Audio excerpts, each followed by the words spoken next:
ஜெபம் பண்ண கடவோம். பரிசுத்த அலங்காரத்துடனே கர்த்தரை தொழுது கொள்ளுங்கள். பூலோகத்தாரே, நீங்கள் யாவரும் அவருக்கு முன்பாக நடுங்குங்கள்.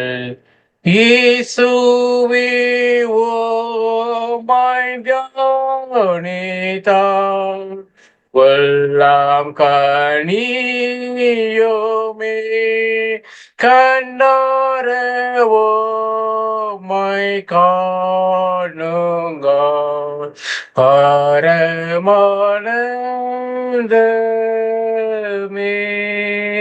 நேற்று மீண்டும் மீண்டும் மாறாத ஜீவன கத்தாவே, அப்பா உம்மை துதிக்கிறோம், உம்மை புகழுகிறோம், வணங்குகிறோம், மயப்படுத்துறோம்ப்பா. எபேனேசரா இருந்து கத்தாவே 2025 ஆண்டை காண செய்த என் ஜீவனை கர்த்த எப்பா இந்த 4வது மாதத்தின் 3வது நாளை கிருபையாக காண செய்து கர்த்தாவே, எப்பா இந்த 2 நாட்களிலும் கர்த்தாவே 5வது முறையாக கர்த்தாவே, எப்பா இந்த லித்தானே ஆரானே அப்பா ஆன்லைன் மூலமாக நடத்த கிருபை செய்தீங்களே, அதற்காக உமக்கு கோடான கோடி சோத்திரம்ப்பா. ஆம் கர்த்தாவே, அப்பா கடந்து வந்த பாதைகளை நாங்கள் திரும்பி பார்க்கும் பொழுது கர்த்தாவே நிர்மலமாக இருப்பது சுத்த கிருபப்பா. நம்முடைய இறக்கங்களுக்கு முடிவில் வசப்படி கர்த்தாவே, ஒவ்வொரு நாளும் நம்முடைய கண்களில் வைத்து நாம் நடக்க வேண்டிய வழியில் எல்லாம் சொல்லிக் கொடுத்து நீதியின் வலது கர்த்தாவை தாங்கி வழிநடத்தி கொண்டு வந்தீங்களே, அதற்காக நன்றி ராஜா. பரிசுத்த ஆவியானவரே அப்பா உமக்கு கோடான கோடி சோத்திரப்பா. இந்த ஜெப வேலையே ஆவியானவரை நீங்க எங்களுக்கு நடத்தி தாங்க ராஜா. பாட போயிற பாடல்கள், கேட்கப்படுற சத்தியங்கள், ஜெபங்கள், ஏற்கப்படுகிற ஜெபங்கள் ஒவ்வொன்றையும் கர்த்தாவே அப்பா நீங்க எங்களுக்கு ஆசீர்வதித்து தாங்க ராஜா. விசேஷமாக கர்த்தாவே உங்களை மண்ணாவை கொண்டு வர உங்களுடைய மகனை கர்த்தாவே நீங்க மறைத்து நீங்க வல்லமையாக கர்த்தாவே வெளிப்படுங்க அப்பா. சகலத்தையும் கர்த்தாவே உங்களுடைய கரத்தில் நாங்கள் கொட்டிக்கிறோம். துதி கன மகிமை எல்லாவற்றையும் சேர்க்கிறோம். இயேசு கிறிஸ்துவின் நாமத்தில் ஜெபிக்கிறோம் நல்ல பிதாவே. ஆமென், ஆமென். கர்த்தருடைய நாமத்துக்கு மகிமையாக நான் பாமாலை 331வது பாமாலை நான் பாடுவோம். Him number 331. இம்மானுவேல் என்ற இரத்தத்தால் நிறைந்த ஊற்றுண்டே பாவத்தீங்குமாதினால் நீவித்தியாகுமே. நான் நம்புவேன் இயேசு எனக்காய் மரித்தார் பாவம் நீங்க சிலுவையில் ஊதிரம் சிந்தினார். மாபாவியான கல்லனும் அவ்வூற்றில் மூழ்கினார். மன்னிப்பு மோட்சானந்தமோ அடைந்து பூரித்தார். நான் நம்புவேன் இயேசு எனக்காய் மரித்தார் பாவம் நீங்க சிலுவையில் ஊதிரம் சிந்தினார். அவ்வாறே நானும் இயேசுவால் விமோசனம் பெற்றேன். என் பாவம் நீங்கி போனதால் ஓயாமல் பாடுவேன். நான் நம்புவேன் இயேசு எனக்காய் மரித்தார் பாவம் நீங்க சிலுவையில் ஊதிரம் சிந்தினார். காயத்தில் ஓடும் இரத்தத்தை விசுவாசத்தால் கண்டேன். ஒப்பற்ற மீட்பர் நேசத்தை எங்கும் பிரஸ்தாபிப்பேன். நான் நம்புவேன் இயேசு எனக்காய் மரித்தார் பாவம் நீங்க சிலுவையில் ஓதிரம் சிந்தினார். விண்வீட்டில் வல்ல நாதரை நான் கண்டு பூரிப்பேன். எந்தனை மீட்ட நேசத்தை கொண்டாடி போற்றுவேன். நான் நம்புவேன் இயேசு எனக்காய் மரித்தார் பாவம் நீங்க சிலுவையில் ஓதிரம் சிந்தினார். ஆமென். லித்தானியா ஜெபம். தேவனாய பரமபிதாவே, ஏழை பாவிலாகிய எங்களுக்கு இரங்கும். தேவனாகிய பரமபிதாவே, ஏழை பாவிலாகிய எங்களுக்கு இறங்குவோம். லோக மீட்பராயிருக்கிற தேவனாகிய குமாரனே, ஏழை பாவிலாகிய எங்களுக்கு இறங்குவோம். லோக மீட்பராயிருக்கிற தேவனாகிய குமாரனே, ஏழை பாவிலாகிய எங்களுக்கு இறங்குவோம். பிதாவிலும் குமாரன் என்று புறப்பட்ட தேவனாகிய பரிசுத்த ஆவியே, ஏழை பாவிலாகிய எங்களுக்கு இறங்குவோம். பிதாவிலும் குமாரன் புறப்பட்ட தேவனாகிய பரிசுத்த ஆவியே, ஏழை பாவிலாகிய எங்களுக்கு இறங்குவோம். பரிசுத்தமும் ஆனந்தமும் மகிமையும் உள்ள தத்துவமே, மூராய ஏக தேவனே, ஏழை பாவிலாகிய எங்களுக்கு இறங்கும். பரிசுத்தமும் ஆனந்தமும் மகிமையுள்ள தத்துவமே, மூராய ஏக தேவனே, ஏழை பாவிலாகிய எங்களுக்கு இறங்கும். கர்த்தாவே, எங்கள் குற்றங்களையும் எங்கள் முன்னோர் குற்றங்களையும் நினையாதையும் எங்கள் பாவங்களுக்கு தக்க தண்டனை செய்யாதையும் தயவுள்ள கர்த்தாவே, எங்களுக்கு இறங்கி பொறுத்தரலோ. மகா விலை உயர்ந்த முதலத்தால் மீட்டு கொண்ட தர்ஜனமாய் எங்கள் மேல் என்று நினைக்கும் கோபமாயிராமல் இறங்கி பொறுத்தரலோ. எங்களுக்கு இறங்கி பொறுத்தரலும் தயவுள்ள கர்த்தாவே. சகல தீமையிலும் ஆபத்திலும் நின்றோம், பாவத்திலும் பிசாசின் தந்திரங்களின் விரதங்கள் நின்றோம், முழு கோபத்தினாலும் நித்திய ஆக்கிரினாலும் நின்றோம். எங்களை ரட்சித்தரலும் தயவுள்ள கர்த்தாவே. இருதய குற்றாட்டத்தில் நின்றோம், அகந்தையிலும் வீண் பெருமையிலும் மாயத்திலும் நின்றோம், பொறாமையிலும் பகையிலும் வர்மத்திலும் சகலவித அன்பு தாழ்ச்சியிலும் நின்றோம். எங்களை ரட்சித்தரலும் தயவுள்ள கர்த்தாவே. விபச்சாரத்திலும் மரணத்துக்கு ஏதுவான மற்றெல்லா பாவத்திலும் நின்றோம், உலகத்தினாலும் மாம்சத்தினாலும் பிசாசினாலும் வருகிற சகல வஞ்சனையினால் நின்றோம். எங்களை ரட்சித்தரலும் தயவுள்ள கர்த்தாவே. இடியிலும் பெருங்காற்றிலும் நின்றோம், பெருவாரி விசவியாதியிலும் பஞ்சத்திலும் நின்றோம், யுத்தத்திலும் கொலையிலும் சடுதிலும் வரும் மரணத்திலும் நின்றோம். எங்களை ரட்சித்தரலும் தயவுள்ள கர்த்தாவே. சகலவித கழகத்திலோ அதிகாரிகளுக்கு விரோதமான கட்டுப்பாட்டிலோ ராஜ துரோகத்திலும் நின்றோம், சகலவித பொய் போதகத்திலோ வேத புரட்டிலும் சபை பிரிவினையிலும் நின்றோம், இருதய கடினத்திலோ வசனத்தையும் கற்பனையும் அசட்டை பண்ணும் துணிவில் நின்றோம். சித்தர்களும் தயவுள்ள கர்த்தாவே. தேவனுடைய பரிசுத்த மனசாவத ரகசியத்தின் நிமித்தமும் இந்த பரிசுத்த பிறப்பு விருத்த சேதனத்தின் நிமித்தமும் ஞானஸ்தானம் உபவாசம் சோதனை நிமித்தமும் சித்தர்களும் தயவுள்ள கர்த்தாவே. தேவ மனவேதனை ரத்த வேர்வை நிமித்தமோ சிலுவை பாடுகளின் நிமித்தமோ அருமையான மரணத்தின் நிமித்தமோ நீர் அடக்கம் பண்ணப்பட்டதன் நிமித்தமோ மகிமையோட உயிர்த்தெழுந்து பரமளத்துக்கு நிமித்தமோ பரிசுத்த ஆவி வந்தது நிமித்தமோ ரட்சித்தருளும் தயவுள்ள கர்த்தாவே. துக்கப்படும் காலத்திலும் சுகப்படும் காலத்திலும் மரண வேலையிலும் நியாய தீர்ப்பு நாளிலும் ரட்சித்தருளும் தயவுள்ள கர்த்தாவே. கர்த்தராகிய தேவனே, பாவிலாகிய எங்களுக்கு செவி கொடுக்க வேண்டும் என்று பிரார்த்திக்கிறோம். எங்களுக்கு உள்ள எங்கும் உள்ள பரிசுத்த சபையை சத்திய மார்க்கத்தில் நடத்தி ஆள வேண்டும் என்று உங்கள் வேண்டிக் கொள்வதை கேட்டுள்ளோம் தயவுள்ள கர்த்தாவே. எங்கள் ஜனாதிபதியையும் மாநில ஆளுநர்களையும் தேசாதிபதிகளையும் ஆசீர்வதித்து அவளை உமது பரம ஞானத்தால் நடத்திட வேண்டும் என்று வேண்டிக் கொள்வதை கேட்டுள்ளோம் தயவுள்ள கர்த்தாவே. சிறந்த உறுதியான அஸ்திபாரங்களின் மேல் அமையும் பிரயத்தனங்களால் எல்லா காரியங்களும் ஒழுங்காய் வகுக்கப்பட்டு நிலை பெற்றவங்கும்படி பாராளுமன்றத்தையும் சட்டசபையிலும் வேலையும் நீர் ஆண்டு நடத்தி ஆசீர்வதித்திட வேண்டும் என்று நாங்கள் வேண்டிக் கொள்வதை கேட்டுள்ளோம் தயவுள்ள கர்த்தாவே. நியாயாதிபதிகளையும் அதிகாரிகளையும் வழி நடத்தி அவள் நியாயத்தை நடப்பிக்கவும் சத்தியத்தை பரிமாணம் பண்ணவும் கிருபையல்ல வேண்டும் என்று நாங்கள் வேண்டிக் கொள்வதை கேட்டுள்ளோம் தயவுள்ள கர்த்தாவே. அதிகாரிகள் எல்லாருக்கும் ஞானத்தையும் தெரிந்த அறிவையும் ஏக சிந்தையும் அருளி செய்ய வேண்டும் என்று நாங்கள் வேண்டிக் கொள்வதை கேட்டுள்ளோம் தயவுள்ள கர்த்தாவே.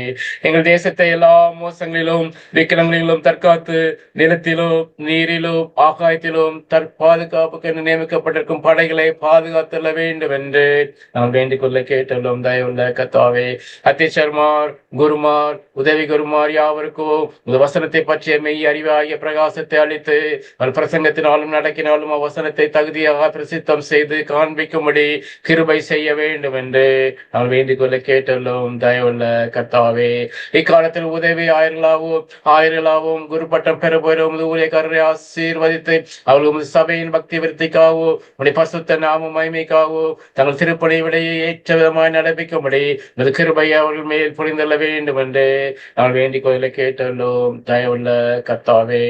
உடைய ஜனங்கள் எல்லாரையும் ஆசீர்வதித்து காப்பாற்ற காப்பாற்ற வேண்டும் என்று நாங்கள் வேண்டிக் கொள்ள கேட்டோம். தயவுள்ள கர்த்தாவே, எல்லா தேசங்களுக்கும் ஒருமையும் சமாதானத்தையும் ஏக சிந்தையும் அருளி செய்ய வேண்டும் என்று நாங்கள் வேண்டிக் கொள்ள கேட்டோம். தயவுள்ள கர்த்தாவே, நாங்களும் மேல் அன்பு கூர்ந்து உமக்கு பயந்து உங்கள் கற்பனையின்படி ஜாக்கிரதையாக நடக்க எங்களுக்கு நல் மனதை கொடுக்க வேண்டும் என்று நாம் வேண்டிக் கொள்ள கேட்டோம். தயவுள்ள கர்த்தாவே, மனித ஜனங்கள் எல்லாரும் இந்த வசனத்தை சாந்தமாய் கேட்டு அன்புடனே உட்கொண்டு ஆவின் கனிகளை கொடுக்கும்படி கிருபை அதிகம் அதிகமாய் தந்துள்ள வேண்டும் என்று நாங்கள் வேண்டிக் கொள்ள கேட்டோம். தயவுள்ள கர்த்தாவே, வழி தப்பி மோசமான யாவரையும் சத்திய வழியில் திருப்ப வேண்டும் என்று நாம் வேண்டிக் கொள்ள கேட்டோம். தயவுள்ள கர்த்தாவே, நிற்கிறவர்களை பலப்படுத்தி மன ஊக்கம் இல்லாதவர்களை தேற்றி ஆதரித்து விழுந்தவர்களை கை தூக்கி கடைசியில் சாத்தானை எங்கள் கால்கள் கீழே நசுக்கி போட வேண்டும் என்று நாங்கள் வேண்டிக் கொள்ள கேட்டோம். தயவுள்ள கர்த்தாவே, மோசத்திலும் வறுமையிலும் துன்பத்திலும் அகப்பட்ட யாவருக்கும்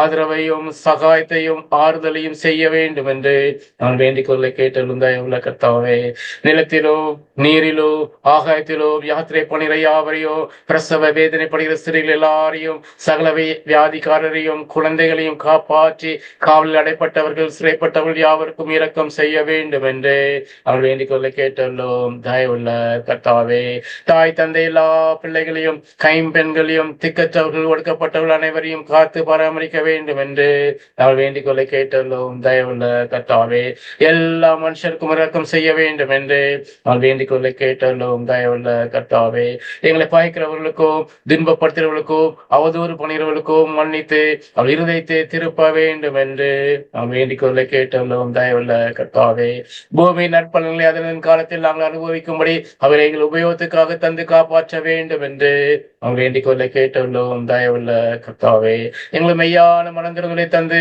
எல்லா பாவங்களையும் அஜாக்கிரதையும் அறியாமையும் மன்னித்து இந்த பரிசுத்த வசனத்தின்படி நடக்கி சீர்படுத்துகிறதற்கு பரிசுத்த ஆவியின் கிருபை அருளி செய்ய வேண்டும் என்று நாங்கள் வேண்டிக் கொள்ள கேட்டுள்ளோம். தயவுள்ள கர்த்தாவே, தேவனுடைய குமாரனே நாங்கள் வேண்டிக் கொள்ள கேட்டுள்ளோம். தேவனுடைய குமாரனே நாங்கள் வேண்டிக் கொள்ள கேட்டுள்ளோம். லோகத்தின் பாவங்களை சுமந்திருக்கிற தேவாட்டுக்குட்டியே, சமாதானத்தை எங்களுக்கு அருளி செய்யும். லோகத்தின் பாவங்களை சுமந்திருக்கிற தேவாட்டுக்குட்டியே, எங்களுக்கு இறங்கும். கிறிஸ்துவே கேட்டல்லோம், கிறிஸ்துவே கேட்டல்லோம். கர்த்தாவே எங்களுக்கு இறங்கும், கர்த்தாவே எங்களுக்கு இறங்கும். கிறிஸ்துவே எங்களுக்கு இறங்கும், கிறிஸ்துவே எங்களுக்கு இறங்கும். கர்த்தாவே எங்களுக்கு இறங்கும், கர்த்தாவே எங்களுக்கு இறங்கும். நாம் சேர்ந்து கர்த்தருடைய ஜெபத்தை எடுப்போம். பரமனுக்கிற எங்கள் பிதாவே, நாமம் பரிசுத்தப்படுவதாக, இந்த ராஜ்யம் வருவதாக, நிச்சயப்படுவதை செய்யப்படுவது போல பூமி செய்யப்படுவதாக.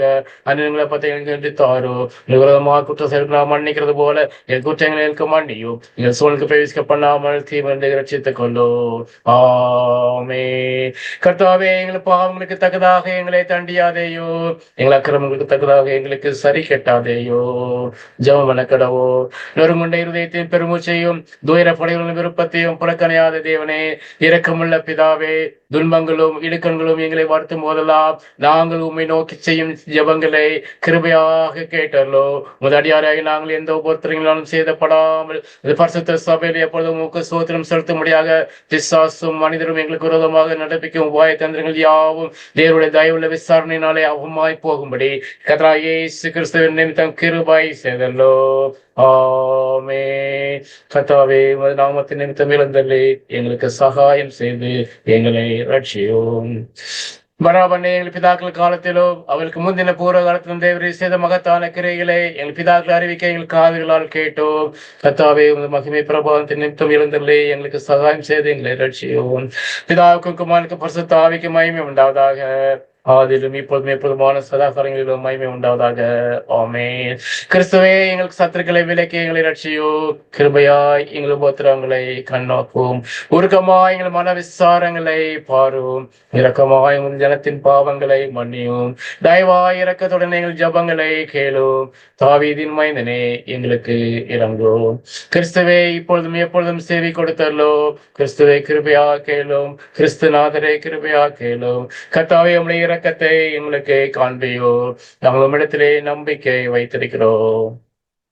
Bible reading. எபேசியர் 4ஆம் அதிகாரம் முதல் 16 வசனங்கள். Ephesians chapter 4 verses 1 to 16.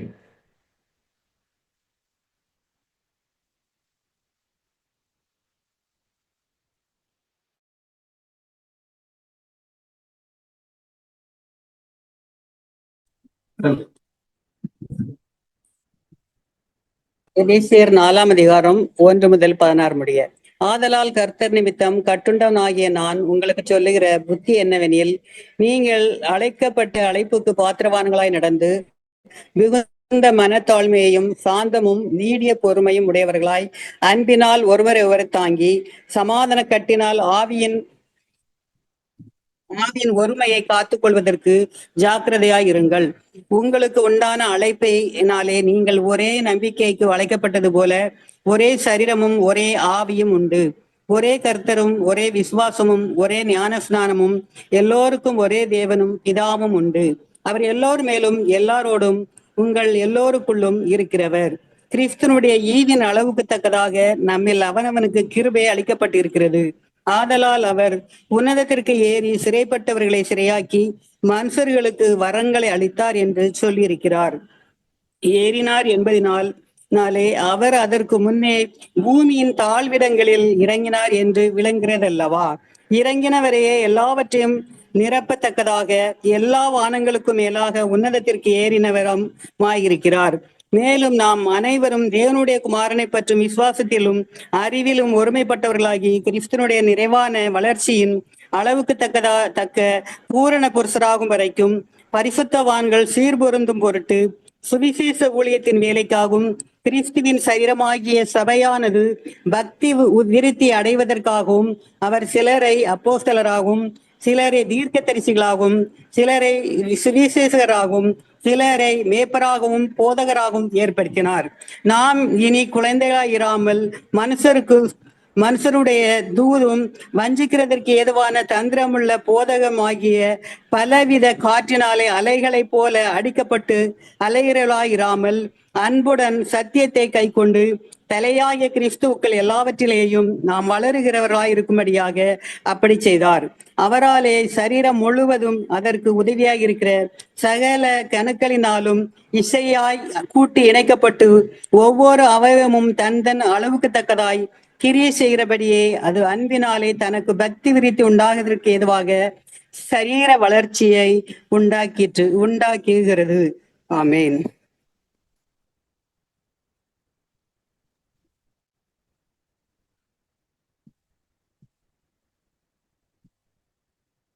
ஆண்டவர் ரட்சகருமாகிய இயேசு கிறிஸ்துவின் ஈடின் நாமத்தினாலே இந்த அருமையான மாலை வேளையிலே இந்த லித்தானிய ஆராதனையிலே பங்கு பெற்றுக் கொண்டிருக்கும் உங்கள் அனைவரையும் அன்போடு வாழ்த்தி வரவேற்றுக் கொள்கிறேன்.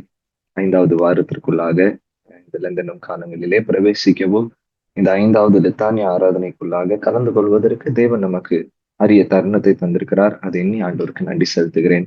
கடந்த 4 வாரங்களாக இந்த விசுவாச பிரமாணத்தை வைத்து, நிசியாவின் விசுவாச பிரமாணத்தை வைத்து தேவன் இயேசு கிறிஸ்துவானவர் பரிசுத்த ஆவியானவர் என்கிற 3 தலைப்பிலே கடந்த 4 வாரங்கள் தியானிப்பதற்கு தேவன் கிருபை தந்தார்.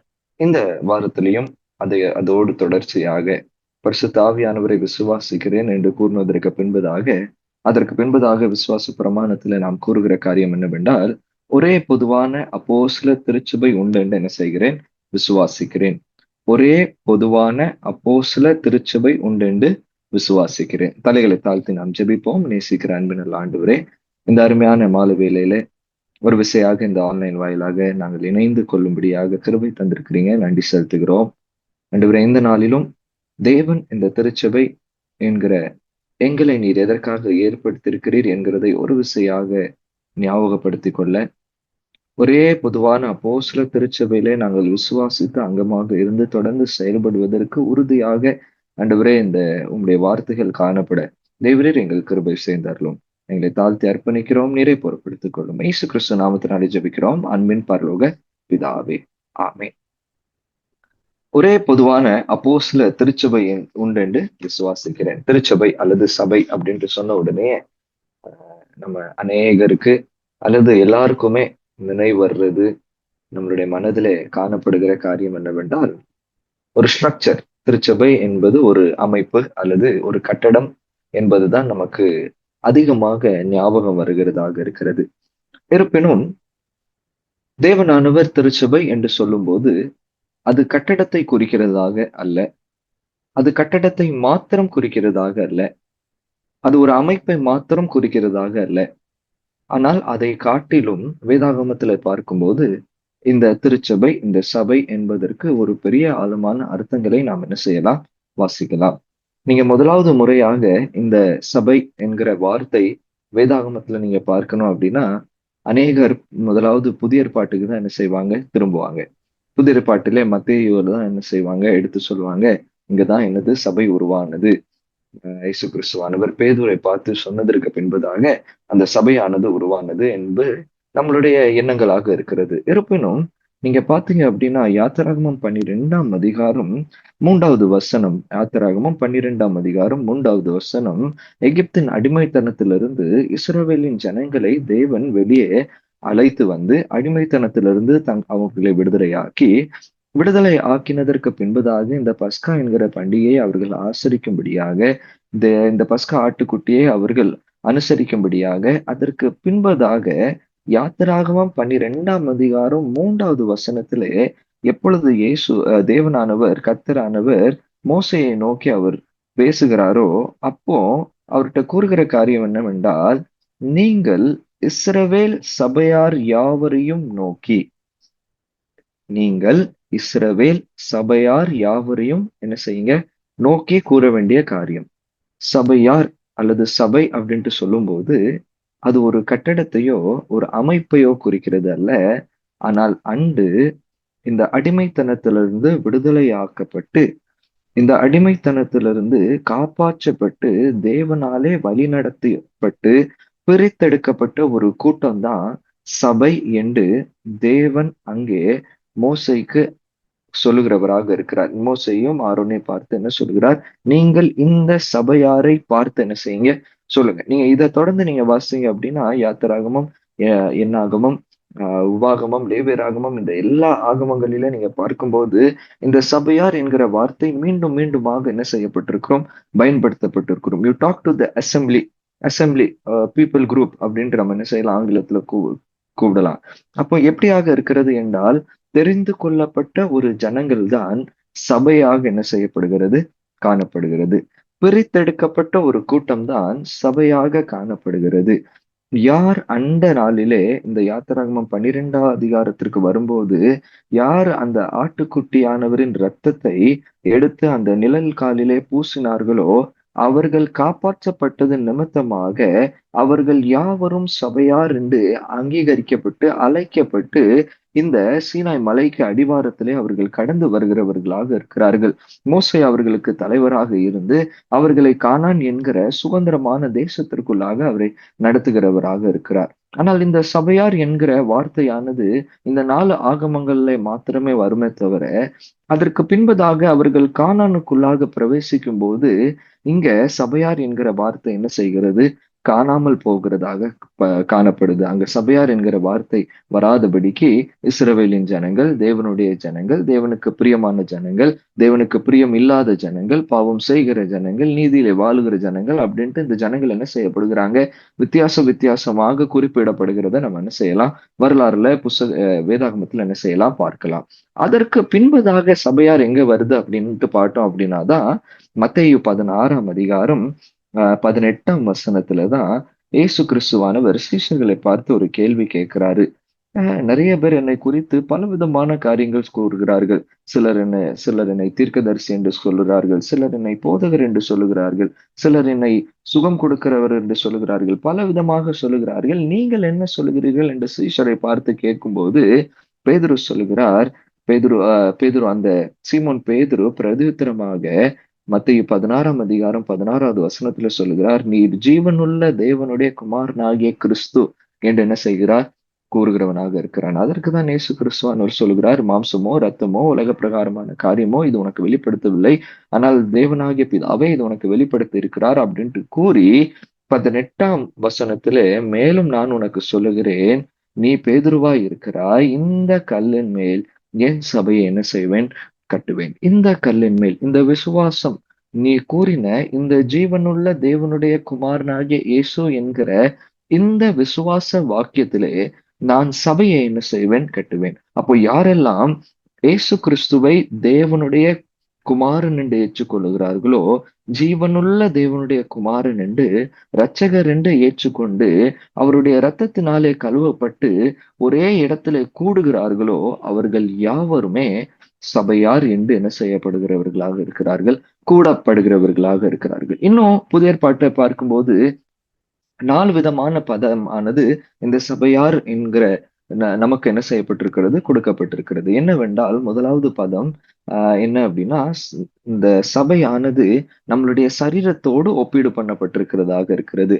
கொலோசியர் 1ஆம் அதிகாரத்துல 18ஆம் வசனத்துல பார்க்கும்போது, இந்த சபையானது இந்த நம்மளுடைய சரீரமாக காணப்படுகிறது. இந்த சரீரத்தின் தலையாக இயேசு கிறிஸ்துவானவர் என்ன செய்கிறார், காணப்படுகிறவராக இருக்கிறார். 2வது காரியமாக இந்த திருச்சபையை எதோடு ஒப்பீடு பண்ணப்பட்டிருக்கிறது என்றால், ஒரு குடும்பத்தோடு ஒப்பீடு பண்ணப்பட்டிருக்கிறது. எப்படியாக என்றால், நாம் யாவரும் இயேசு கிறிஸ்துவினாலே பிரித்தெடுக்கப்பட்ட, தெரிந்து கொள்ளப்பட்ட அல்லது தத்தெடுக்கப்பட்ட பிள்ளைகளாக நாம் என்ன செய்கிறோம், காணப்படுகிறோம். இந்த தேவனானவருக்கு ஒரே ஒரு குமாரன், அது இயேசு கிறிஸ்துவானவர். அவரோடு சேர்ந்து தத்தெடுக்கப்பட்ட குமாரத்தியாக நம்மை தேவன் அவருடைய சமூகத்திலே சபையாராக அவர் என்ன செய்திருக்கிறார், இணைத்திருக்கிறார். 3வது காரியமாக இந்த சபையானது எப்படிப்பட்டதாக இருக்கிறது என்றால், தேவனுடைய ஆவி தங்குகிற இடமாக என்ன செய்யப்படுகிறது, காணப்படுகிறது. 1 கொரிந்தியர் 3ஆம் அதிகாரம் 16ஆம் வசனத்திலே நாமே அந்த சபையாக இருக்கிறோம். அங்கே என்ன காணப்படுகிறது, தேவனுடைய ஆவியானது வாசம் செய்கிறதாக காணப்படுகிறது. 4வது காரியமாக இந்த திருச்சபையானது எதோடு ஒப்பீடு பண்ணப்பட்டிருக்கிறது என்றால், ஒரு மனவாட்டியோடு என்ன செய்யப்பட்டிருக்கிறது, ஒப்பீடு பண்ணப்பட்டிருக்கிறது. இல்ல ரெவல்யூஷன் வெளிப்படுத்தல் 19ஆம் அதிகாரம் 7ஆம் 8ஆம் வசனத்துல அங்க வாசிக்கும் போது, பரிசுத்தத்திற்கு நேராகவும் தேவ பக்திக்கு நேராகவும் மனவாட்டியானவன் மணவாளனாகி இயேசு கிறிஸ்துவை எதிர்கொண்டு காத்து நிற்கும்படியாக தேவன் திருச்சபை என்ன செய்திருக்கிறார், ஏற்படுத்தி வைத்திருக்கிறவராக இருக்கிறார் என்கிறது அங்க என்ன செய்யப்பட்டிருக்கிறது, சொல்லப்பட்டிருக்கிறது. அப்போ சபையானது சரீரமாக இருக்கிறது, குடும்பமாக இருக்கிறது, தேவன் தங்குகிற ஆலயமாக இருக்கிறது, மனவாட்டியாக என்ன செய்யப்படுகிறது, காணப்படுகிறதாக இருக்கிறது. அப்போ இந்த சபையானது ஒரே பொதுவான அப்போஸ்தல திருச்சபையில விசுவாசிக்கிறேன் அப்படின்ட்டு சொல்லும்போது, இது ஒரே சரீரமாக ஒரே நோக்கத்தோடு உருவாக்கப்பட்ட ஒரு திருச்சபையாக என்ன செய்யப்படுகிறது, காணப்படுகிறது. அப்ப இந்த திருச்சபைக்கு வேண்டியதான ஒரு 2 காரியம் என்னவென்றால், முதலாவது கிறிஸ்துவுக்குள்ளாக ஐக்கியம். திருச்சபையானது கிறிஸ்துவுக்குள்ளாக ஐக்கியப்படும்படியாக தேவன் அழைக்கிறவராக இருக்கிறார். அப்போஸ்தலனாகிய பவுலுடைய பாஷையில சொல்லும்போது 1 கொரிந்தியர் 12ஆம் அதிகாரம் 12 27ஆம் வசனத்துல வாசிக்கும் போது, எப்படி சரீரத்திற்கு பல அங்கங்கள் காணப்படுகிறதோ, எப்படி சரீரத்திற்கு பல அவயவங்கள் காணப்படுகிறதோ, அதே போல இந்த சபைக்கும் இந்த திருச்சபைக்கும் அநேக அங்கங்கள், அநேக வித்தியாசமான நபர்கள், வித்தியாசமான எண்ணங்கள், வித்தியாசமான நடக்கைகள், வித்தியாசமான யோசனைகள் எல்லாமே கடந்து இருந்தும், ஆனால் ஒரே ஒரு காரியத்திற்காக இணைந்து வருகிறதாக இருக்கிறது, எப்பொழுதும் இணைந்து செயல்படுகிறதாக இருக்கிறது. இப்ப நம்மளுடைய சரீர உறுப்புகளை நாம் எடுத்துக்கிட்டோம் என்றால், நம்மகிட்ட இருக்கிற எல்லா உறுப்புகளும் நேர்த்தியாக ஒருமையாக செயல்பட்டால் மாத்திரம்தான் ஆரோக்கியமான சரீரமாக என்ன செய்யப்படுகிறது, காணப்படுகிறது. அவ்வாறாகவே திருச்சபையின் ஒவ்வொரு அங்கத்தினர்களும் ஒருமையாக செயல்படும் போதே திருச்சபையின் நோக்கமும் என்ன செய்கிறதாக இருக்கிறது, நிறைவேறுகிறதாக இருக்கிறது. அப்போ ஒரே சரீரம் என்று கூறும்போது, இந்த திருச்சபைக்குள்ளாக வரும்போது எந்த ஒரு வேறுபாடுகள் இல்லை, எந்த ஒரு வேற்றுமண்டுகள் இல்லை. எவ்வளவு படிச்சிருக்கிறோம், எவ்வளவு வேலை செய்திருக்கிறோம், எவ்வளவு அந்தஸ்து இருக்கு, எவ்வளவு நாம் என்னென்ன காரியங்களை செய்கிறோம், எந்த ஊர்ல இருந்து நாம் வருகிறோம் என்கிறதான எந்த பிரிவினை இல்லாதபடிக்கு ஒவ்வொருவருக்கும் கொடுக்கப்பட்டிருக்கிற கடமையின்படியாக நாம் இணைந்து வந்து ஒரே ஐக்கியத்தோடு செயல்படும்படியாக தேவன் என்ன செய்திருக்கிறார், திருச்சபையை ஏற்படுத்தியிருக்கிறவராக இருக்கிறார். அந்த ஐக்கியம் எதன் மூலமாக வருகிறது என்றால், இந்த இயேசு கிறிஸ்துவின் மூலமாக வருகிறது. யோவான் 15ஆம் அதிகாரம் 4ஆம் 5ஆம் வசனத்தை வாசிக்கலாம். யோவான் 15ஆம் அதிகாரம் 4ஆம் 5ஆம் வசனத்தை யாராவது வாசிக்கலாம்?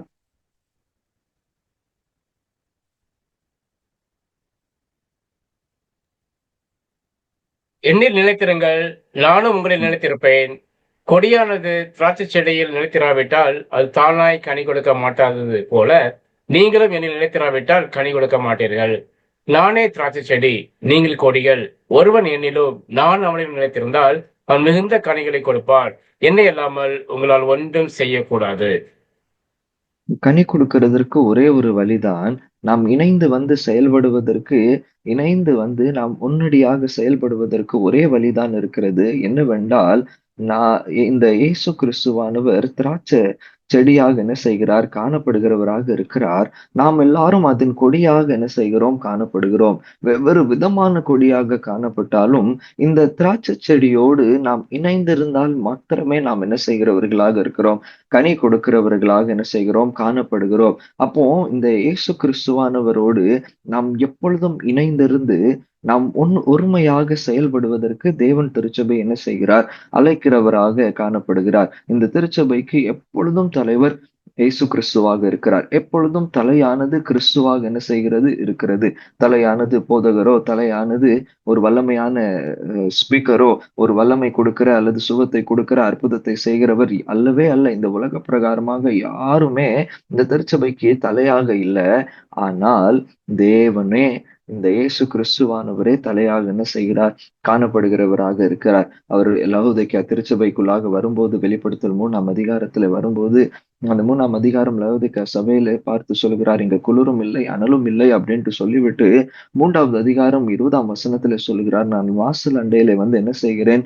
தட்டுகிறேன். ஒருவன் என் சத்தத்தை கேட்டு அது திறந்தால் என்ன செய்கிறேன்? நான் வந்து போஜனம் பண்ணுகிறேன் அப்படின்ட்டு தேவன் கூறுகிறார். அப்போ எப்பொழுதுமே தேவனே தலைவரா இருக்க வேண்டும் என்று அவர் தட்டி கொண்டே நிற்கிறவராக இருக்கிறார். அநேக நேரங்களிலே அதை நிராகரிக்கும் போதுதான் திருச்சபைகளுக்குள்ளாக பலவிதமான பிரிவினைகள் என்ன செய்கிறது?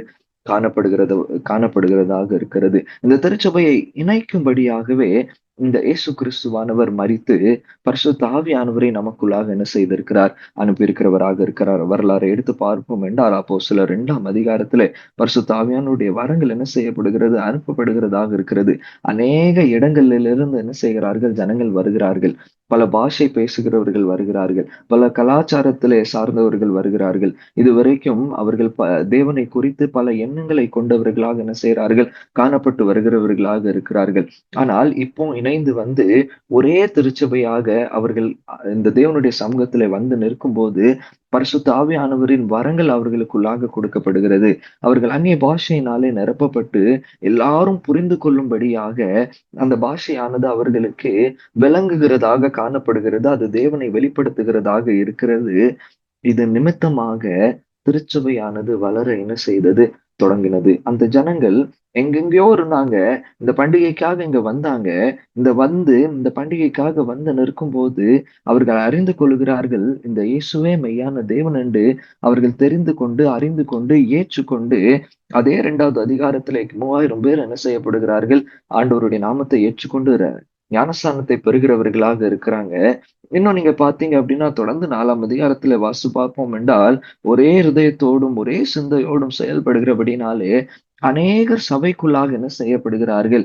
இணைக்கப்படுகிறவர்களாக என்ன செய்கிறார்கள்? காணப்படுகிறார்கள். அப்போ திருச்சபைக்கு முதலாவது முதலாவது எதற்காக திருச்சபை அழைக்கப்பட்டது என்றால், ஒருமைத்துவத்தை செயல்படுத்தும்படியாக, ஒருமையாக நின்று ஒவ்வொரு காரியங்களையும் செய்வதற்கு திருச்சபையானது பூமிக்குள்ளாக ஸ்தாபிக்கப்பட்டதாக இருக்கிறது. அதுதான் இயேசு கிறிஸ்துவானவர் செய்த ஹை பிரீஸ்ட்லி பிரேயர் ஜெபத்திலே 17ஆம் அதிகாரம், யோவான் 17ஆம் அதிகாரம் 21வது வசனத்திலே அவர் இப்படியாக சொல்லுகிறார், அவர்கள் எல்லாரும் ஒன்றாக இருக்கவும், பிதாவே நீர் என்னை அனுப்பினதை உலகம் விசுவாசிக்கிறதற்காக நீர் என்னையும் நான் உம்மிலையும் இருக்கிறது போல அவர்கள் எல்லாரும் நம்மிலே ஒருமையாய் இருக்க வேண்டிக் கொள்கிறேன் என்று அவர் என்ன செய்கிறார்? வேண்டிக் கொள்கிறவராக இருக்கிறார். எப்படி பிதாவும் இந்த இயேசு கிறிஸ்துவானவரும் ஒன்றாக இருக்கிறார்களோ, அதே போல யாரெல்லாம் அவரை ஏற்றுக்கொள்கிறார்களோ இந்த தேவனோடு இணைந்து யாவரும் ஒன்றாக செயல்படும்படியாக திருச்சபைக்கு முக்கியமான ஒரு பொறுப்பு, ஒரு முக்கியமான ஒரு நோக்கத்தோடு தேவன் இந்த பூமியிலே உருவாக்கி இருக்கிறவராக இருக்கிறார். ஆகவே முதலாவது காரியம் ஒருமைத்துவத்தை நாம் செயல்படுத்துவதற்கு அழைக்கப்பட்டிருக்கிறோம். 2வது காரியமாக இந்த ஒருமைத்துவத்தை செயல்படுத்தும் போது இந்த திருச்சபையானது ஒரே நோக்கத்திற்காக என்ன செய்யப்பட்டிருக்கிறது? அழைக்கப்பட்டிருக்கிறது. ஒரே நோக்கத்திற்காகவும் அந்த நோக்கம் என்ன? எடுத்தவர்கள் வாசிக்கலாம். மத்தேயு 28ஆம் அதிகாரம் 19, 20ஆம் வசனம். மத்தேயு 28ஆம் அதிகாரம் 19, 20ஆம் வசனம். ஆகையால் நீங்கள் புறப்பட்டு போய் சகல ஜாதிகளையும் சீஷராக்கி பிதா குமாரன் பரிசுத்தாவின் நாமத்தினாலே அவளுக்கு ஞானஸ்நானம் கொடுத்து நான் உங்களுக்கு கட்டளையிட்ட யாவையும் அவள் கைக்கொள்ளும்படி அவளுக்கு உபதேசம் பண்ணுங்கள். இதோ உலகத்தின் முடிவு பரியந்தம் சகல நாட்டிலும் நான் உங்களுடனே கூட இருக்கிறேன் என்றார். ஆமென். முக்கியமான ஒரு காரியம் என்ன சொல்லப்பட்டிருக்கிறது என்றால், திருச்சபைக்கு கொடுக்கப்பட்டிருக்கிற நோக்கம் என்றால், ஆகையால் இந்த திருச்சபை ஆனது புறப்பட்டு போய் சகல ஜாதிகளையும் சீஷராக்கி பிதா குமாரன் பரிசுத்தாவியினாலே நாமத்தினாலே அவர்களுக்கு ஞானஸ்நானம் கொடுக்கும்படியாக தேவன் இந்த திருச்சபையை பூமியில் என்ன செய்திருக்கிறார்? திருச்சபையை என்ன செய்திருக்கிறார்? ஏற்படுத்தியிருக்கிறார். உங்களையும் என்னையும் இந்த ஐக்கியத்தோடு நாம் இணைந்து வருகிறதற்கு நோக்கம் என்னவென்றால், நாம் புறப்பட்டு போய் யாவருக்கும் இந்த நற்செய்தியை அறிவிக்கும்படியாக தேவன் என்ன செய்கிறார்? அழைக்கிறார். நீங்கள் புறப்பட்டு போய் அல்லது இன்னும் கிரேக்க பாஷையில வாசிக்கும் போது, நீங்க எப்பெல்லாம் கிளம்பி போகிறீங்களோ, நீங்க எங்கெல்லாம் போறீங்களோ அந்த இடங்களிலே எல்லாம் இந்த சுவிசேஷத்தை என்ன செய்யணுமா? எடுத்து செல்லணுமா? எங்கெல்லாம் நீங்கள் ஜனங்களை சந்திக்கிறீர்களோ அங்க எல்லா இடங்களிலும் இந்த இயேசுவை கிறிஸ்துவை குறித்து பறைசாட்டும்படியாக தேவன் என்ன செய்கிறவராக இருக்கிறார்? அழைக்கிறவராக இருக்கிறார். சகல ஜாதிகளையும் சீஷராக்கி, அப்படின்னா என்னது? இரண்டாவது காரியமாக சீஷத்துவத்திலே நடத்தும்படியாக, முதலாவது அறிவிப்புக்கிறது, இரண்டாவது சீஷர்களாக மாற்றுவது. தேவன் என்ன கற்றுக் கொடுத்திருக்கிறார்? தேவன் எப்படியாக இந்த பூமியில வந்திருக்கிறார்? அந்த பூமியில வந்த நோக்கம் என்ன? எதற்காக மனு குலத்தை ரட்சிக்கும்படியாக வந்தார்? உங்களையும் என்னையும் சீஷர்களாக மாற்றும்படியாக தேவன் வந்திருக்கிறார் என்கிற சீஷத்துவத்தின் சத்தியத்தை அறிவிக்கும்படியாக நாம் அழைக்கப்பட்டிருக்கிறோம். அநேக நேரங்களிலே இப்போ இருக்கிற காலங்களிலே நாம் அறிவிக்கிற அல்லது நாம் கேள்விப்படுகிற நற்செய்தியானது எப்படியாக இருக்கிறது?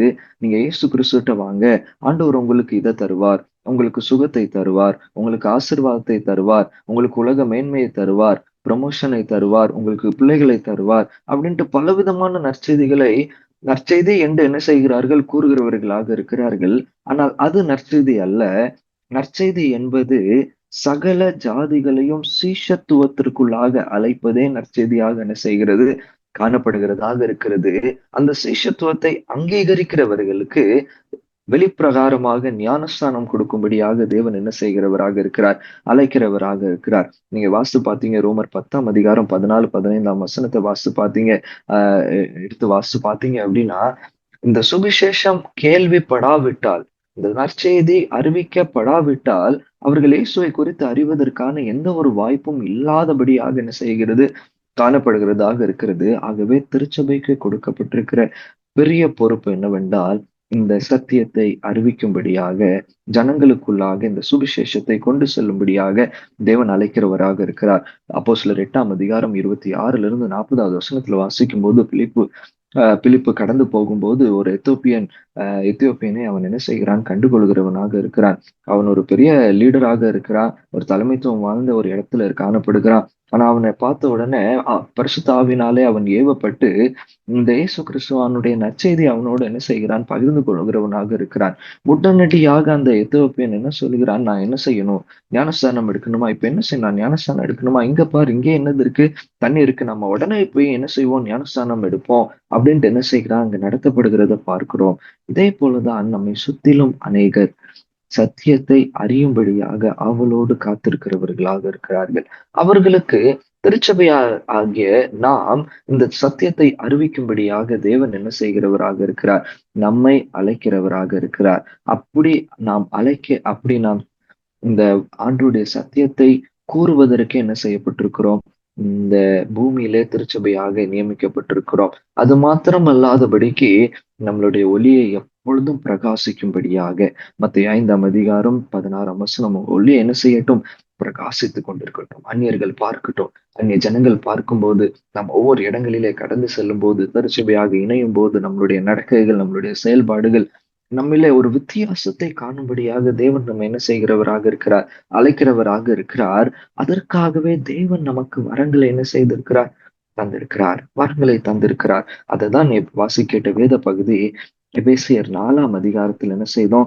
வாசிக்கலாமா? எபேசியர் 4ஆம் அதிகாரம் 11வது வசனம். எபேசியர் 4:11-13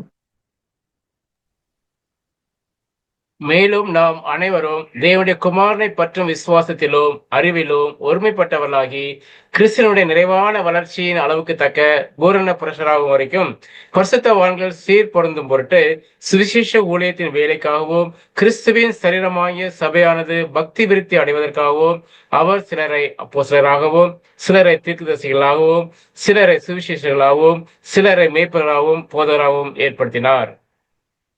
இங்க என்னென்ன வரங்கள்லாம் கொடுக்கப்பட்டிருக்கிறது. அநேக நேரங்கள் அதை சொல்லுவாங்க 5 விதமான ஊழியங்கள் அப்படின்ட்டு என்ன செய்வாங்க சொல்லுவாங்க. 5 விதமான ஊழியங்கள் என்ன? சிலரை அப்போஸ்தலராக, சிலரை தீர்க்கதரிசியாக, சிலரை சுவிசேஷகராக, சிலரை மேய்ப்பராகவும், சிலரை போதகராகவும் என்ன செய்திருக்கிறார்கள் ஏற்படுத்தி. ஆனா இந்த 5 விதமான ஊழியமானது ஏதோ யாருக்கோ கொடுக்கப்பட்டிருக்கிறது, எங்கேயோ இருக்கிறவர்கள் செய்யணும் என்பது எங்கேயுமே வேதாகமத்துல கொடுக்கப்படல. அதுதான் 11வது வசனத்துல கூறப்படுகிறது. மேலும் நாம் அனைவரும் தேவனுடைய குமாரனை பற்றிய விசுவாசத்தை அறிவிக்கும் நாம் நாம் யாவரும் இணைந்து இந்த மெய் அறிவாகிய இந்த இயேசு கிறிஸ்துவை குறித்து விசுவாசத்தை அறிக்கை செய்யும்படியாக, அறிவிக்கும்படியாக தேவன் நம்ம என்ன செய்கிறவராக இருக்கிறார், அழைக்கிறவராக இருக்கிறார். இது யாருக்கோ கொடுக்கப்பட்ட வரம் அல்ல, யாருக்கோ கொடுக்கப்பட்டிருக்கிற தாளந்து அல்ல. ஆனால் ஒவ்வொருவருக்கும், சிலருக்கு அப்போஸ்தலர் என்கிற வரமும், சிலருக்கு தீர்க்கதரிசிகள் என்கிற வரமும், சிலருக்கு சுவிசேஷகர் என்கிற வரமும், சிலருக்கு மேய்ப்பர் என்கிற வரமும், போதகர் என்கிற வரமும், அப்படியாக ஒவ்வொரு வரத்தை தேவன் கொடுத்து எதற்காக? இந்த சபையானது தேவ பக்திக்கு நேராக கட்டப்படும்படியாக, இந்த சுவிசேஷ ஊழியத்தின் வேலைக்காக தேவன் என்ன செய்திருக்கிறார்? நியமித்திருக்கிறவராக இருக்கிறார். யாருக்கோ இல்ல, நான் இந்த திருச்சபைக்கு கொடுக்கப்பட்டிருக்கிற உங்களுக்கும் எனக்கும் எல்லா நபர்களுக்கும் கொடுக்கப்பட்டிருக்கிற ஒரு வரமாக என்ன செய்கிறது? காணப்படுகிறதாக இருக்கிறது. சுவிசேஷகர் ஆகும்படியாக நமக்கு பட்டம் தேவையில்லை, அப்போஸ்தலர் ஆகும்படியாக நமக்கு பட்டம் தேவையில்லை.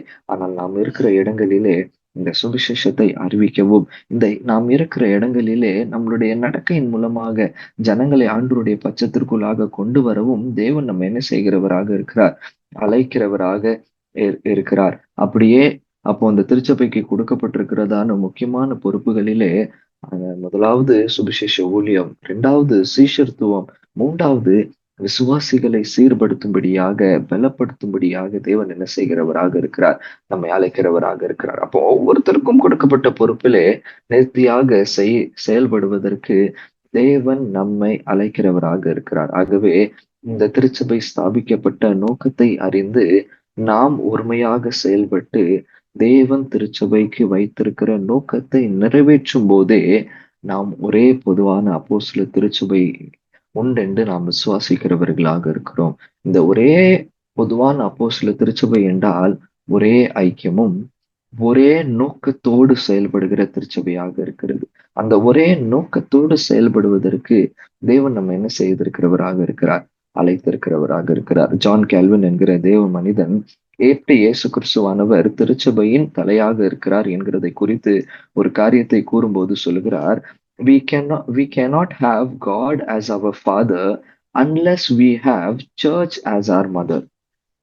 தேவன் திருச்சபையின் தலையாக அல்லது தகப்பனாக இருக்கிறார் என்று நாம் சொல்வோம் என்றால், திருச்சபையின் அங்கங்களாக இருக்கிற நாம் தாயாக செயல்படுவதற்கு தேவன் நம்மை அழைக்கிறவராக இருக்கிறார். அப்படின்னா என்ன?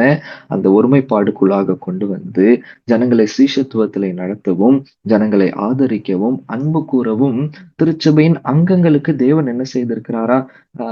தேவன் அந்த பொறுப்பை என்ன செய்திருக்கிறாரா? கொடுத்திருக்கிறவராக இருக்கிறார். இன்னொரு தேவ மனிதன் J.I. Packer என்கிற தேவ மனிதன் இப்படியாக கூறுகிறார், the church is not an organization but an organism. The church is not an organization. திருச்சபையானது ஒரு அமைப்பல்ல. திருச்சபையானது சட்டப்பூர்வமாக அமைக்கப்பட்ட அமைப்பல்ல. ஆனால் உயிரோடு செயல்படுகிற உயிரினமாக என்ன செய்கிறது? காணப்படுகிறதாக இருக்கிறது. இந்த உயிரினமானது தேவனால் விடுவிக்கப்பட்டும், பரிசுத்த ஆவியினாலே நடத்தப்பட்டும், கிறிஸ்துவினாலே ஆளப்பட்டதுமாக என்ன செய்கிறதா காணப்படுகிறது. The church is not an organization but an organism, the supernatural society of God's redeemed, gathered by the Spirit and ruled by Christ. பரிசுத்த ஆவியினாலே இணைக்கப்பட்டு கிறிஸ்துவினாலே ஆளப்பட்டு விடுதலையாக்கப்பட்டு உயிருள்ள உறுப்புகளாக செயல்படுகிறதே திருச்சபையாக காணப்படுகிறதாக இருக்கிறது. நாமும் இந்த உயிருள்ள திருச்சபையாக செயல்பட்டு தேவன் நம்ம என்ன நோக்கத்தோடு இணைத்திருக்கிறாரோ அந்த நோக்கத்தோடு செயல்படும்படியாக சுவிசேஷ ஊழியங்களையும் சீஷத்துவத்தின் ஊழியங்களையும் தொடர்ந்து விசுவாசிகளை பலப்படுத்தும் வண்ணமாக நாம் செயல்படுவோம்.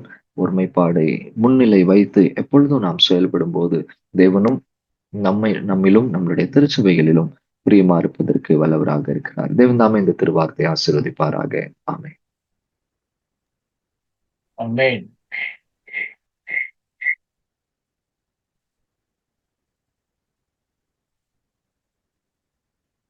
Special prayer.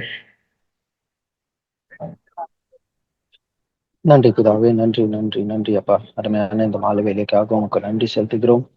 இந்த வேலையிலும் உங்களுடைய சமூகத்திலே வந்து நாங்கள் உங்களுடைய வேதத்தை தியானிப்பதற்கு நீர் எங்களுக்கு கொடுத்த இந்த தருணத்திற்காக உமக்கு நன்றி செலுத்துகிறோம் அப்பா. இந்த வேலையிலும் நாங்கள் திருச்சபை ஆனது எப்படியாக அப்பா உருவாகுகிறது, அந்த திருச்சபை ஆனது எப்படி இருக்க வேண்டும் என்று நாங்கள் வேதத்தின் அடிப்படையில நாங்கள் தியானித்தோம் அப்பா. இந்த திருச்சபையானது எப்படியாக மற்றவர்களுக்கு ஒளியை வீசுகிறதாக இருக்க வேண்டும் என்று நாங்கள் தியானித்தோம் அப்பா.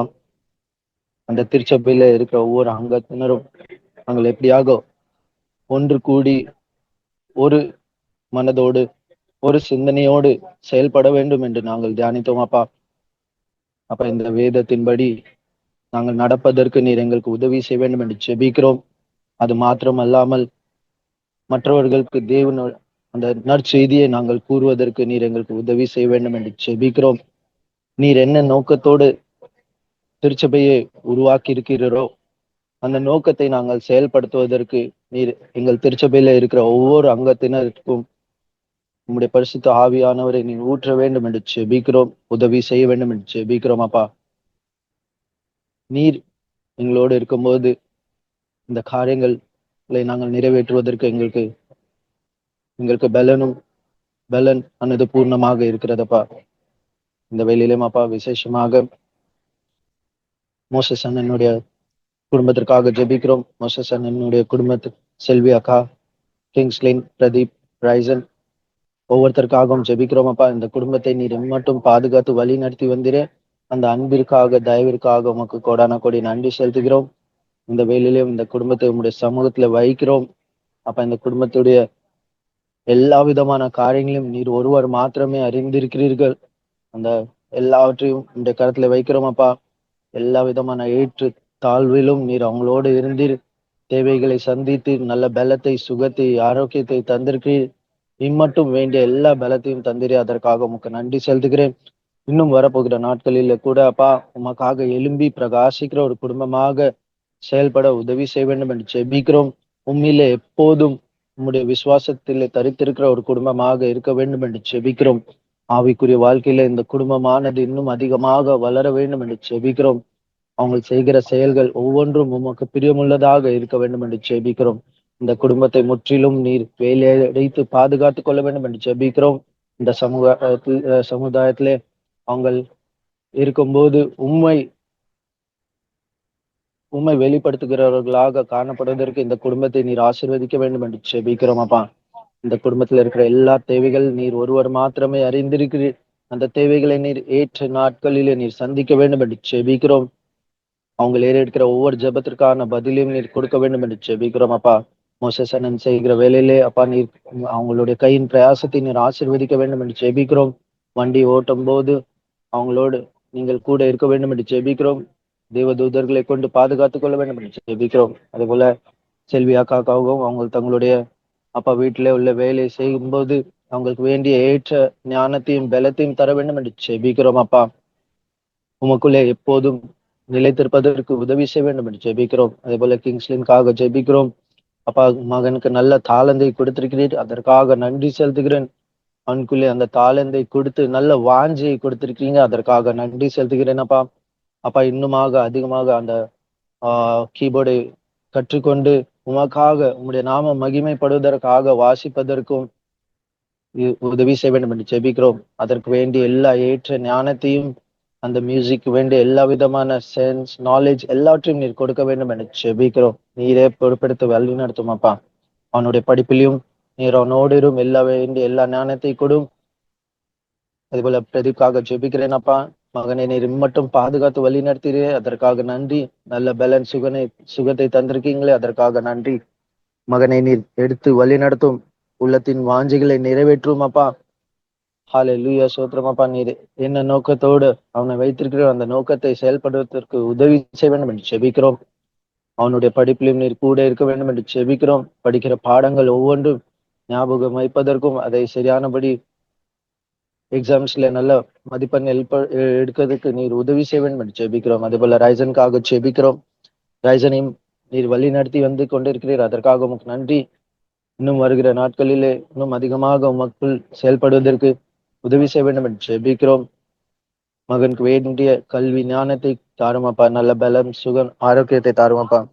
அதுபோல இந்த குடும்பத்தை முற்றிலுமாக ஒரு விசையாக உங்களுடைய கருத்திலே கொடுக்கிறோம். நீரே பொறுப்பெடுத்து வழி நடத்தும். அதுபோல பரிமளா தாய்க்காக ஜெபிக்கிறேன். அவங்களுடைய குடும்பத்திற்காக ஜெபிக்கிறேன். அக்கா அண்ணனுக்காக ஜெபிக்கிறேன். அண்ணனுடைய வைஃப்காக குழந்தைக்காக ஜெபிக்கிறேன். இந்த குடும்பத்தை நீர் முற்றிலுமாய் பாதுகாத்து வழி நடத்த வேண்டும் என்று ஜெபிக்கிறோம் அப்பா. சோத்திரம். இந்த நாட்களிலே அவங்க முள்ளுன் பகுதியிலே வசித்துக் கொண்டே இருக்கிறார்கள், நீர் அறிவீரப்பா. எங்களுடைய திருச்சபைக்கு வந்து கொண்டிருக்கிறார்கள், அதற்காக நன்றி செலுத்துகிறோம் அப்பா. இந்த வேலையிலும் அந்த குடும்பத்தில் இருக்கிற ஒவ்வொருத்தருக்காக ஜெபிக்கிறேன். ஒவ்வொருத்தருடைய தேவைகளையும் நீர் அறிந்திருக்கிறேப்பா. விசேஷமாக பரிமளாத்தைக்காக ஜெபிக்கிறோம். இந்த வயதான நாட்களிலே நல்ல பலன் சுகம் ஆரோக்கியத்தை தர வேண்டும் என்று ஜெபிக்கிறோம். உம்முடைய அன்பிலே ஒவ்வொரு நாளும் நிலைத்திருப்பதற்கும் விசுவாசிப்பதற்கும் உதவி செய்ய வேண்டும் என்று ஜெபிக்கிறோம். சரீரத்திலே காணப்படுகிற எல்லா விதமான சோர்வுகளை நீக்கி நல்ல உற்சாகத்தை தர வேண்டும் என்று ஜெபிக்கிறோம். அதுபோல அண்ணனுக்காக ஜெபிக்கிறேன். அண்ணனுடைய குடும்பத்திற்காக ஜெபிக்கிறேன் அப்பா.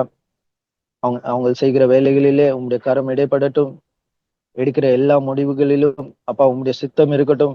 அவங்க செய்கிற காரியங்களிலே உங்களுடைய சித்தம் இருக்கட்டும் அப்பா. அதே போல அவங்களுடைய வைஃப்காக ஜெபிக்கிறேன். நீர் இம்மட்டும் பாதுகாத்து வழி நடத்தி வந்தீர், அதற்காக உமக்கு நன்றி செலுத்துகிறேன். அவங்க செய்கிற ஒவ்வொரு காரியங்களிலும் நீர் கூட இருந்து செய்ய வேண்டும் என்று ஜெபிக்கிறோம். வேண்டிய ஞானத்தை தாரும். அதுபோல குழந்தைக்காக ஜெபிக்கிறோம் அப்பா. அந்த பாப்பாக்காக ஜெபிக்கிறோம். நீர் மட்டும் பலன் சுகம் தந்து ஆசீர்வதித்திருக்கிறீர், அதற்காக நன்றி. இன்னும் நல்ல ஆரோக்கியத்தை தந்து வேண்டிய வளர்ச்சிகளை கொடுக்க வேண்டும் என்று ஜெபிக்கிறோம்.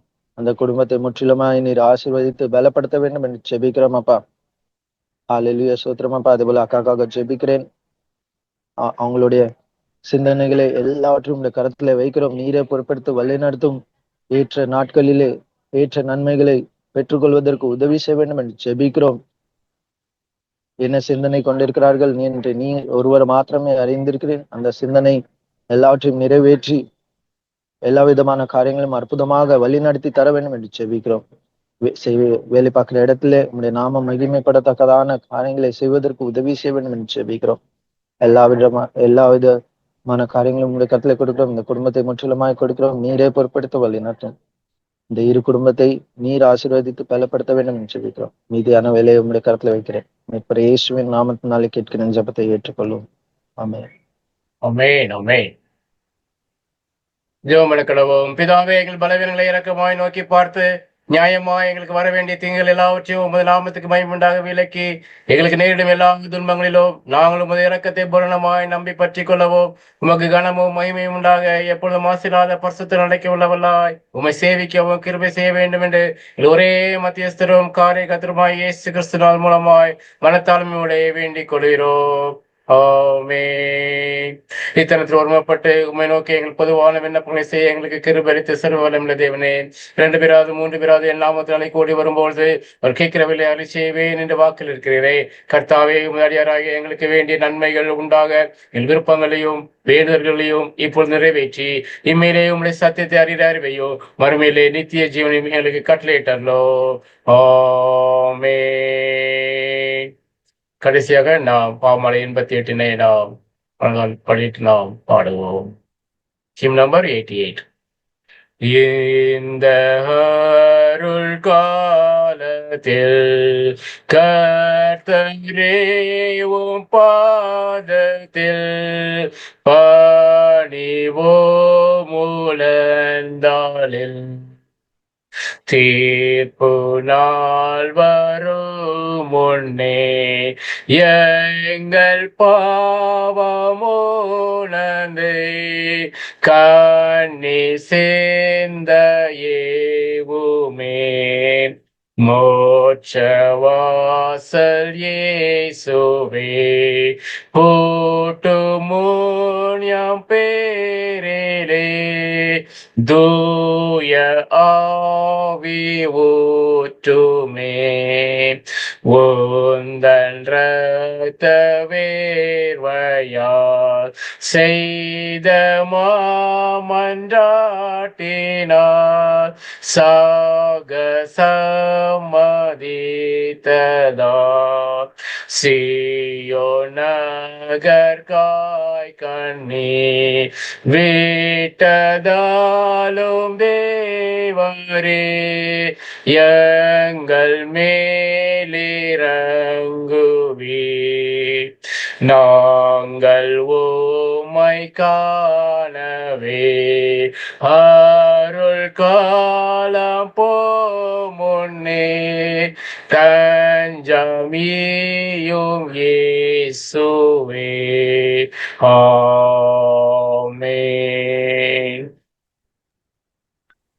ஜெபம் கடவோம். எங்களை அதிகமாக நேசிக்கிற அன்பு நல்ல ஆண்டவரே, ஒரு விசையாக அந்த ஆன்லைன்ல நாங்கள் இணைந்து கொண்டு உம்மை நோக்கி பார்க்கும்படியாக நல்ல தருணத்தை தந்து உமக்கு நன்றி செலுத்துகிறோம். எல்லா ஜனங்களுக்காக ஜபிக்க மன்றாட எங்கள் ஜெப விண்ணப்பங்கள் உங்களுடைய திரு சமூகத்தை சேர்ந்தபடினாலே உமக்கு நாங்கள் நன்றி செலுத்துகிறோம்.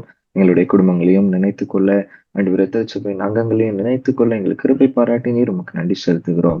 ஆண்டவரே, நீர் இந்த பூமியிலே வந்து ஆண்டவரே உம்மை வெளிப்படுத்தி எங்களுக்காக நீர் மரித்து ரத்தத்தை சிந்தி பரிசுத்த ஆவியானவரை தந்து எங்களை மீட்டுக்கொண்ட ஜனமாக சபையாராக நீர் ஏற்படுத்தியிருக்கிற தயவுக்காக உமக்கு நாங்கள் நன்றி செலுத்துகிறோம். இந்த சபையார் என்கிற ஆண்டவரே இந்த பதத்திலே நாங்கள் விசுவாசமாக இருக்கும்போது தேவரே, நீர் எங்களை ஏற்படுத்தின நோக்கத்தை உணர்ந்து நாங்கள் செயல்படும்படியாக பரிசுத்த ஆவியானவர் எங்களுக்கு வேண்டியதான ஞானத்தையும் ஆண்டவரே வேண்டியதான நல்ல தெய்வ பக்தியும் தந்து தொடர்ந்து எங்களை வழிநடத்தி அருள வேண்டும் என்று உங்களுடைய சமூகத்துல ஜெபிக்கிறோம். ஒளி வீசுகிற பிள்ளைகளாக, உம்முடைய வார்த்தைகளை கூறுகிற பிள்ளைகளாக, சத்தியத்தை அறிவிக்கிற பிள்ளைகளாக தொடர்ந்து நாங்கள் எங்களுடைய பகுதிகளிலே ஆண்டவரே நாங்கள் காணப்பட தேவரீர் எங்களுக்கு கிருபை தந்தருள வேண்டும் என்று உங்களுடைய சமூகத்துல ஜெபிக்கிறோம்.